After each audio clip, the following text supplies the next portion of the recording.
One of the defining features of the modified is the body shape. When they first started, it was written into the rule books that the body had to resemble a road car, and in those days they basically chopped the body off a car and adapted it to fit the race car. Now it's all about weight and ease of maintenance. This body shape here is what's known as the small body. It's made of fiberglass out of a mould. This one's is quite unique. It's the Ford Pop body. Some of the others are the Toyota Corollas, Toyota Starlets, and some people have a rather exotic idea of what they may even call a body. You will also find the big bodies, and they're mainly made of lightweight sheet metal, and you'll see them much wider than a coupe type body. And some of the chassis manufacturers actually use those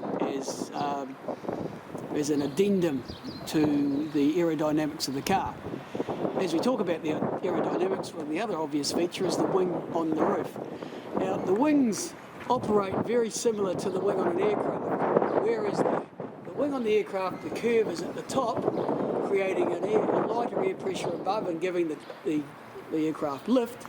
On a modified, you'll see that the curve is at the bottom.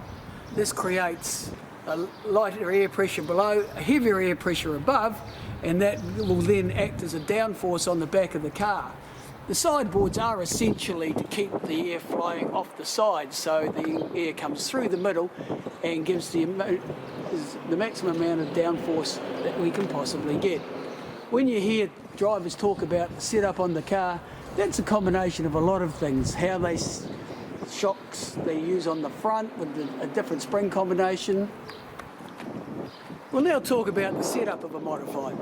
You'll hear the drivers talk about setups all the time, and that is a combination of all sorts of things. The shock and spring combos, they work on the front of the car, the angles of the wing, the size of the tyres. As we talked about stagger before, that can be changed by putting a smaller or a larger tyre on the left rear. The air pressure in the tyres. In a road car, you're normally running sort of 30 to 36 pounds of pressure in your tyres.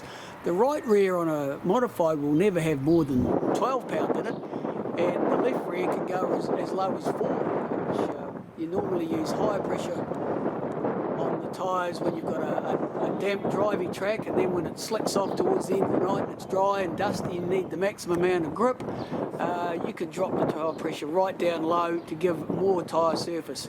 And obviously as the tyres spin, they heat up and the tyre pressure grows. So some guys will run what they call bleed-off valves. So as the tyre pressure grows, the air actually seeps out through a little valve and maintains the pressure they want.